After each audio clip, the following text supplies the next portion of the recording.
dépend de l'heure à laquelle vous me recevez.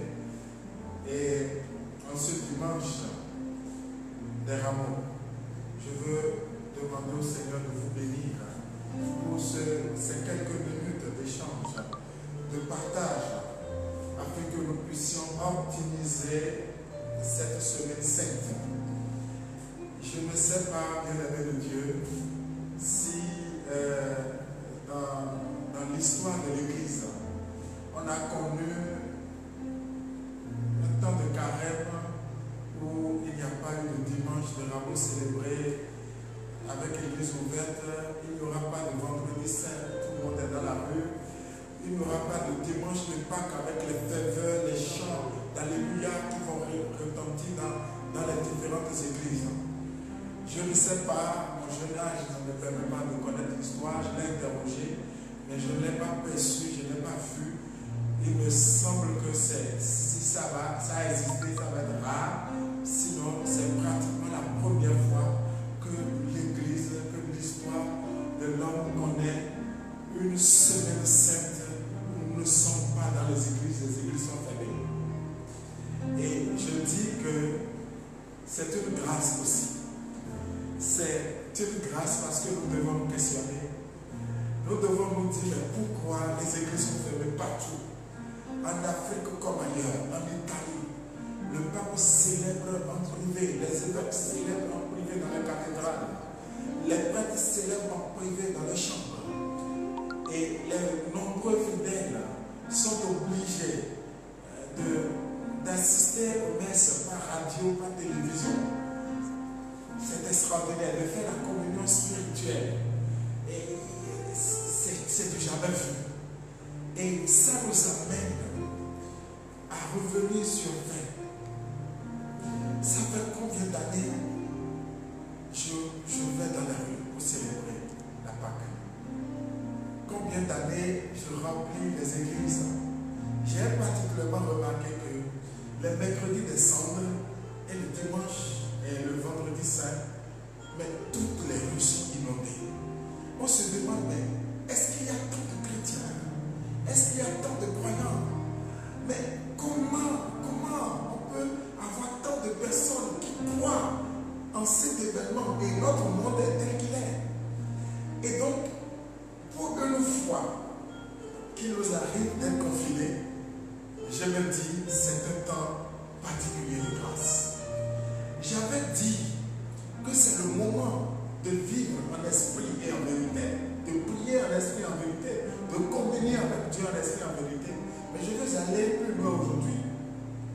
Parce que la semaine sainte, je peux vous dire, c'est le cœur de toutes les semaines liturgiques. Parce qu'on va y célébrer l'événement le plus important de la foi chrétienne, c'est la passion, la mort et la résurrection de notre Seigneur Jésus-Christ. Or, si Christ n'est pas ressuscité, fait notre foi. Il n'y a donc pas de foi chrétienne sans qu'on ne parle de la résurrection de Jésus. D'ailleurs, c'est parce que Christ est ressuscité que chacun de nous espère qu'il ressuscitera. Parce que, puisqu'il est ressuscité, nous croyons que tous ceux qui croiront en lui ressusciteront. Parce que Dieu a tant aimé le monde qu'il a envoyé son Fils unique, afin que quiconque croit en lui ne périsse point, mais ait la vie éternelle. Et je vous ai dit que la vie éternelle a déjà commencé sur cette terre. Et on approfondira le mardi prochain. Mais ce que je vous dis ce soir, nous remplissons les rues sans que ce chemin de croix que nous vivons n'ait un sens pour nos vies personnelles. Que c'est un moment de recueillement. J'ai l'impression que souvent, nous venons pleurer sur le sort de Jésus. Nous venons dire, ah, regardez ce qu'ils ont fait au Messie. Ah, regardez comment ils ont traité le Messie. Regardez comment il a souffert. Mais nous ne faisons pas un lien entre la souffrance de Jésus et nos propres vies. Quelle est ma part, ma participation dans cette douleur, cette souffrance que Jésus a endurée? Mais nous ne travaillons pas cela. Nous vivons ça comme un rituel, comme un truc de la mode. Nous allons participer avec beaucoup de sueur, excusez-moi, et nous revenons chez nous. Mais quel aspect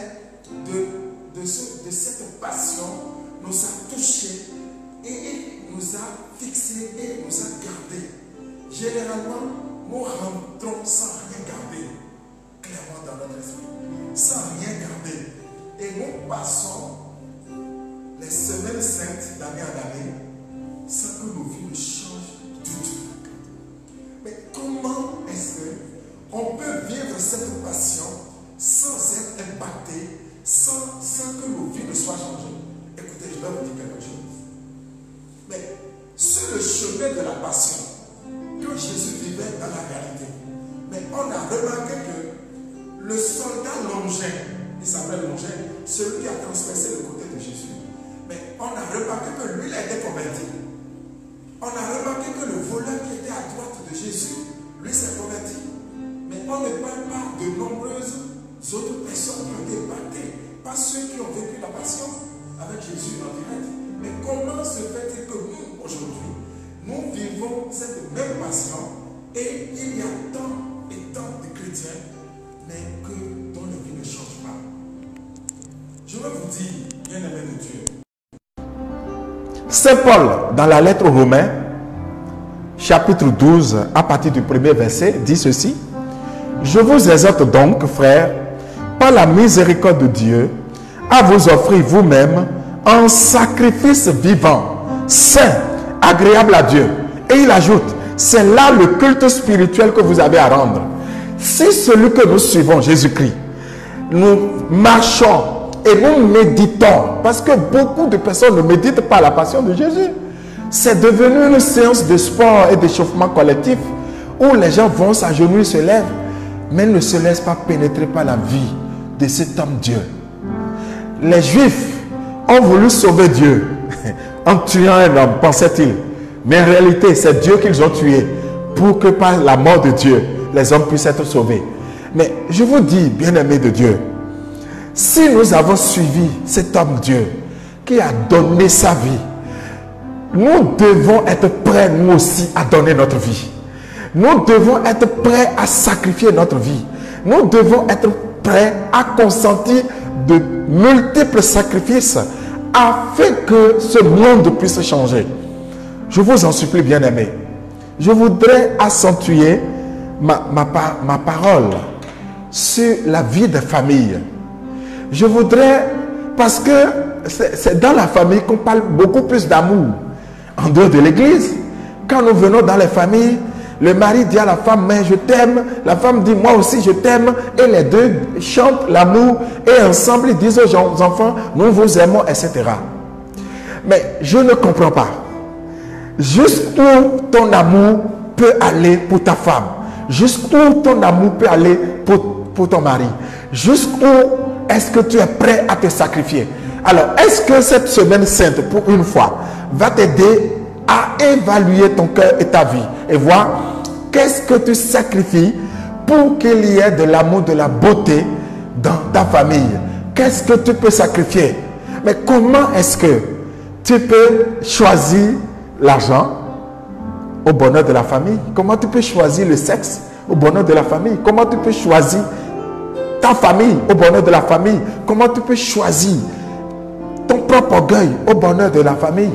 Voici une nouvelle semaine sainte.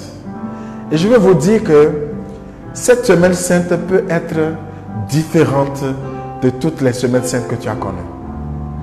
Je peux te demander de prendre un aspect de la vie de Jésus.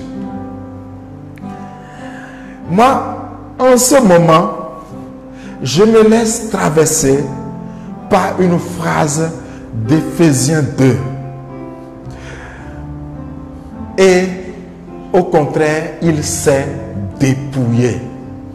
Jésus s'est dépouillé. C'est-à-dire que le rang qu'il galait à Dieu, le fait qu'on lui enlève les habits, qu'on lui enlève tout ce qu'il connaît, on a même tressé une couronne en épines, on a mis sur sa tête et on a dit, oui, salut roi des Juifs, en se moquant de lui. Lui qui est roi, il a même dit, ma royauté n'est pas de cette terre, sinon il y aurait de multiples anges venus pour me défendre. Et donc c'est un roi, mais il a renoncé à sa royauté pour se laisser traiter comme un vulgaire individu. Il s'est dépouillé. Alors qui es-tu? Qui suis-je moi? Pourquoi ne suis-je pas capable de me dépouiller, de me libérer de qui je suis pour devenir un homme simple, capable de servir mes frères, capable de servir mon pays, capable de servir l'humanité, capable de donner ma vie pour que quelqu'un puisse dire Alléluia. Je veux saluer les médecins de tous les pays ceux qui étaient à la retraite ou ceux qui sont conscients, qui en ce moment se mobilisent, travaillent pour tenter de sauver les vies menacées par ce virus bizarre, ce Covid-19. Parce que là, ils sont en train de se sacrifier, ils sont en train de sacrifier leur repos, leur plaisir, pour que d'autres puissent avoir la vie. Oh, que Dieu les bénisse, que Dieu bénisse les familles, que Dieu te bénisse si tu es médecin, infirmier, sage-femme, en train de sauver l'homme. Mais savez-vous, bien-aimés de Dieu, que ce que font ces médecins, c'est ce que chacun de nous devrait faire dans son domaine d'activité. Chacun devrait se sacrifier en pensant au bonheur de l'autre, en pensant que l'autre a besoin de moi. Je ne suis pas là à travailler parce que j'ai besoin de vivre, mais parce que j'ai besoin de donner la vie. Parce qu'il y a plus de joie à donner qu'à recevoir. Et donc, dans cette semaine sainte, moi j'ai choisi le dépouillement. Jésus s'est dépouillé. Tu dois te laisser toucher par un aspect de la passion de Jésus que tu dois méditer et que tu dois tenter de vivre en donnant ton cœur, ta vie. Moi, je veux tenter pendant cette semaine sainte de vivre le dépouillement total. Ça va passer par le jeûne. Ce n'est pas le jeûne. Ce n'est pas le jeûne pour garder la ligne. Ce n'est pas le jeûne pour maigrir, pour diminuer le taux de sucre. C'est bien parce que ça entretient la santé. Mais il s'agit du jeûne où je prends la place d'un pauvre, de quelqu'un qui n'a pas mangé, pour vivre et sentir ce que lui ressent.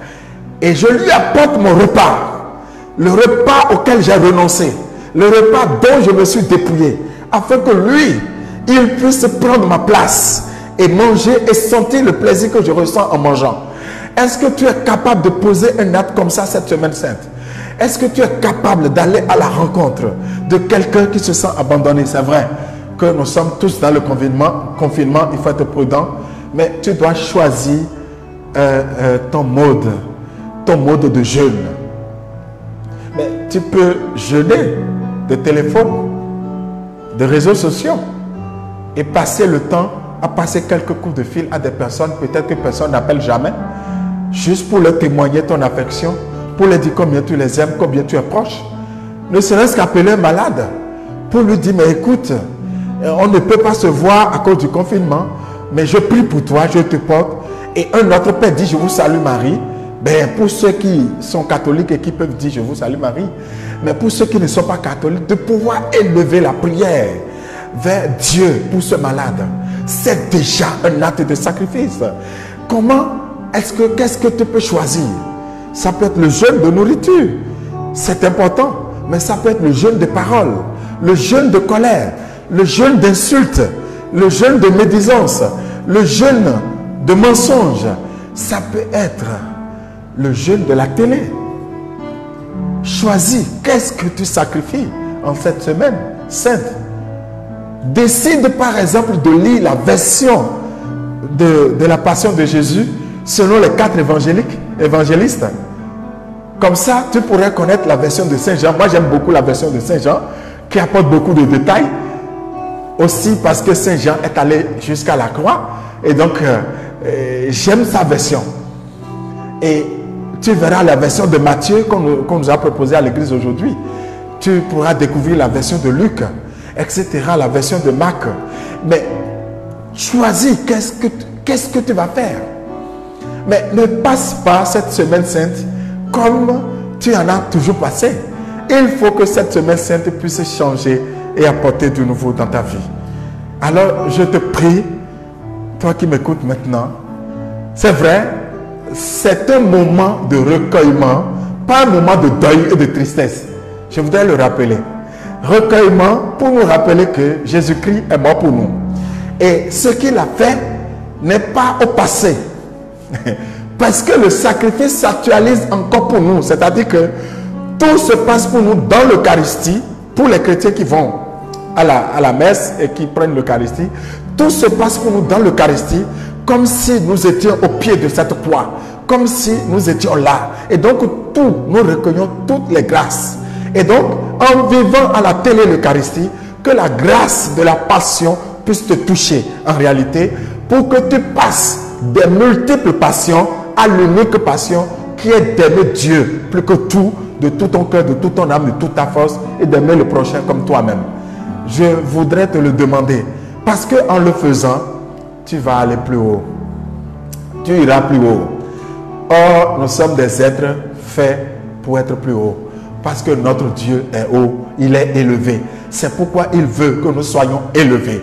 Je voudrais le prier. Parce que je disais à un ami, je lui dis, mais nous avons vu comment Jésus a été maltraité. Nous avons vu comment Jésus a souffert. Nous avons vu comment ceux qui étaient proches de Jésus l'ont trahi. Pas faiblesse pour certains, pas cupidité pour d'autres, pas peur pour d'autres encore. Mais nous aujourd'hui, nous avons plusieurs façons de trahir Jésus. Est-ce que nous ne pouvons pas nous examiner? Est-ce que tu ne trompes pas Jésus quand tu trompes ta femme? Est-ce que tu ne trompes pas Jésus quand tu trompes ton mari? Est-ce que tu ne trompes pas Jésus quand tu voles le pays? Quand tu ne fais pas bien le travail pour lequel tu es payé? Quand tu attends des rançons, des pots de vin pour faire le travail pour lequel on te paye, est-ce que tu ne trahis pas Jésus? Parce que trahir Jésus, c'est trahir son identité. Nous sommes faits à l'image et à la ressemblance de Dieu. Et l'image de Dieu, la ressemblance de Dieu sont en nous. Pas le fait de notre baptême, pas le fait que nous ayons reçu Jésus. Et ce que Dieu attend de nous, bien-aimés, ce qu'il attend fondamentalement de chacun de nous, oh bien-aimés de Dieu, c'est que nous ne puissions pas trahir notre identité, quand en réalité, nous nous trahissons nous-mêmes.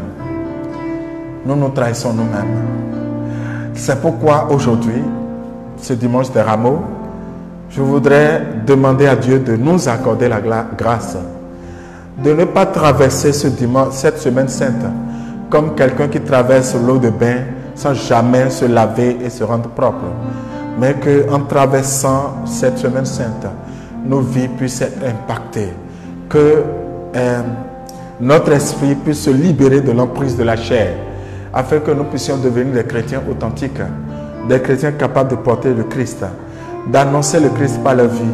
Je veux demander maintenant à tous ceux qui souffrent, les gens qui ont des enfants malades, les gens qui ont des parents malades, les gens qui sont malades eux-mêmes, je voudrais prier l'Éternel notre Dieu, par son Fils Jésus, dans la puissance du Saint-Esprit, de les visiter chacun, de visiter les paralytiques, de visiter les sourds, les muets, de visiter ceux qui souffrent de cancer, ceux qui souffrent de maladies dites incurables, ceux qui attendent d'être dialysés, qui n'ont pas de secours. Je porte leur vie devant Dieu, afin que la miséricorde de Dieu puisse les toucher. Soyez bénis, bien-aimés de Dieu. Et je vais vous donner rendez-vous mardi prochain, où nous allons poursuivre ce que nous avons échangé mardi passé. Ça va être vraiment un temps de grâce. Soyez là à partir de 12h55. À 13h, nous allons démarrer. Soyez bénis chez vous. Que par l'intercession de la Vierge Marie, la grâce de Dieu vous rejoigne. La vie de Dieu vous rejoigne. Soyez bénis. Bonne semaine sainte à vous et à mardi prochain. Au nom du Père, du Fils et du Saint-Esprit. Amen.